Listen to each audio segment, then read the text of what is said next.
Quando eu era mais jovem, há alguns muitos bons anos atrás, eu ouvia muitas pessoas dizendo que o videogame ele destrói o cérebro dos jovens. Que a televisão também destruiria o cérebro dos jovens. Mas naquela época, como todo mundo era jovem, a gente não conseguia mensurar se de fato isso seria verdade. Mas vendo o que aconteceu com o Alan dos Santos e o que ele falou ontem, talvez seja verdade. Talvez seja muito videogame e muita televisão na cabeça de Alan dos Santos, do Terça Livre, e também investigado pelo STF por conta de propagação de notícias falsas. Ele só pode ter assistido muito aquele filme Amanhecer Violento, com o Charlie Sheen, que tem uma invasão soviética nos Estados Unidos, uma cidadezinha do Colorado, e ele e os amiguinhos dele, só uma meia dúzia de pessoas, combatem o exército soviético. Depois tem um mais novo, acho que salvo me engano é de 2012, que é com o Thor, o Chris Hemsworth e aquele gordinho do Drake e Josh. Eu não sei qual que é o Drake e qual que é o Josh, mas é uma porcaria. E esse segundo, na verdade, tem uma invasão norte-coreana. Então, em pleno século XXI, as tropas norte-coreanas invadiram os Estados Unidos não percebeu. Mas eu acho que ele deve estar vendo muito, mas muito filme do Amanhecer Violento, deve ter jogado muito videogame, porque ontem, uma live, ele disse que fugiu do Brasil. Alan dos Santos fugiu do Brasil, e ele disse que se alguma coisa acontecer com ele ou com a família dele, só existem 5 pessoas ou grupos que podem ter feito alguma coisa. O primeiro deles, o Kakai. O Kakai é o advogado de alguns políticos que foram condenados pela Lava Jato. Se você não sabe o que é o Kakai, você deveria conhecê-lo. Digita aí no Google depois. Kakai. É K-A-K-A-Y. Então é Kakai. Veja o estilo bem único, singular de Kakai. O Kakai, o Barroso, o Alexandre Moraes... Não, é o Kakai, o Barroso ou o Alexandre de Moraes. Aí ele fala que também a Embaixada da China... A Embaixada da China pode ter feito algo contra ele. E a Embaixada da Coreia do Norte. Sim, a Embaixada da Coreia do Norte em Brasília pode fazer algo contra ele e contra a família dele. Agora, o que a Embaixada da Coreia do Norte vai fazer, eu não sei. Qual é o interesse da Embaixada da Coreia do Norte? E ele tem uma informação, ele falou que ele tem uma informação, que há um golpe em curso contra o Bolsonaro. É um golpe em curso contra o Bolsonaro, com a utilização de escutas telefônicas. Eu tô falando que esse cara tá vendo muito filme. Com escutas telefônicas. E por ele ter essa informação, e é uma informação, como posso dizer, bombástica, ele teve que sair do país para dar essa informação. Então o Alan dos Santos, porque ele estava ameaçado pelo Kakai, pelos ministros do STF, pela Embaixada da China e também da Coreia do Norte, porque há uma conspiração contra Bolsonaro, ele teve que sair do país para poder dar essa informação. Essa é a versão que é dada pelo Alan dos Santos. Há uma versão alternativa por aí, feita por gente de má fé, feita por gente que está contra o Alan dos Santos, por gente mentirosa, que é muito menos verídica do que a conspiração da Coreia do Norte querendo pegar o Alan dos Santos.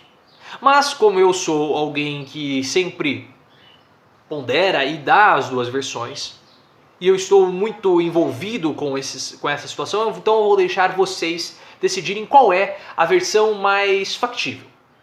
Eu já apresentei a mais factível de todas, agora eu vou apresentar aqui. Não tem tanto sentido assim.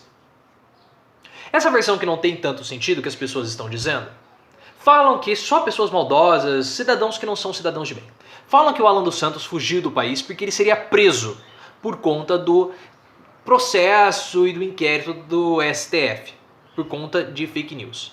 Então, com medo de ser preso, o Alan dos Santos fugiu do país, foi para sabe-se lá onde, porque ele não falou onde é o endereço novo dele, então ele fugiu do país, porque ele estava com medo de ser preso. E inventou toda essa história de conspiração para justificar a sua fuga do país, porque ele estava justamente com medo de ser preso, porque 2 vezes nós tivemos busca e apreensão na casa do Alan dos Santos.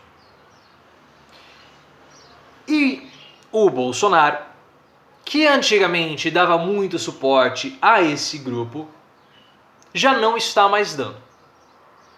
Vimos recentemente toda uma história sendo desenrolada. Aliados bolsonaristas foram até o Palácio do Alvorada, não foram recebidos pelo presidente.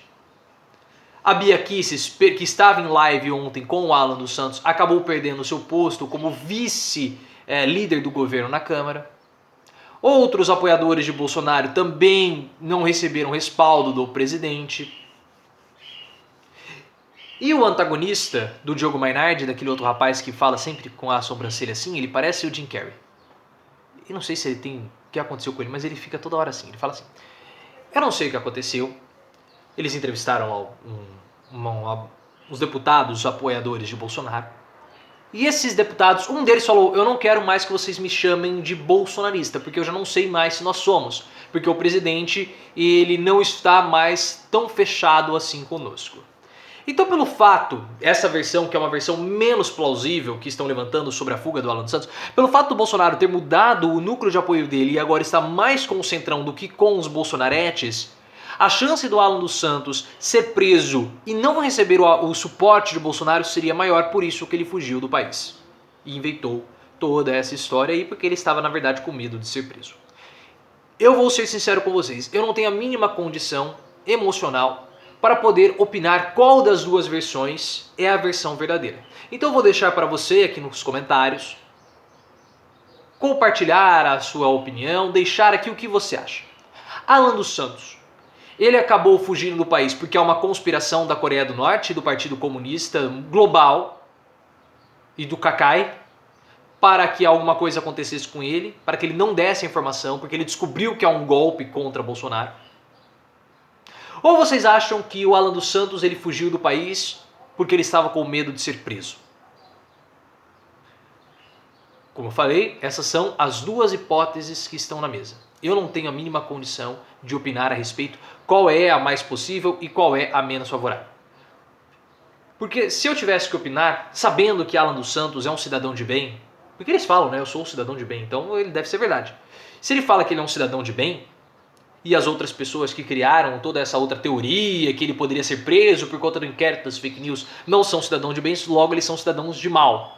Então se eles são cidadãos do mal, possivelmente a versão deles pode ser que esteja equivocada. Então eu não quero ter que opinar a respeito disso. Eu estou dando as duas possibilidades para vocês e vocês acabam aí decidindo qual é a mais verídica. E aí vamos ver se vocês são cidadãos de bem ou cidadãos de mal.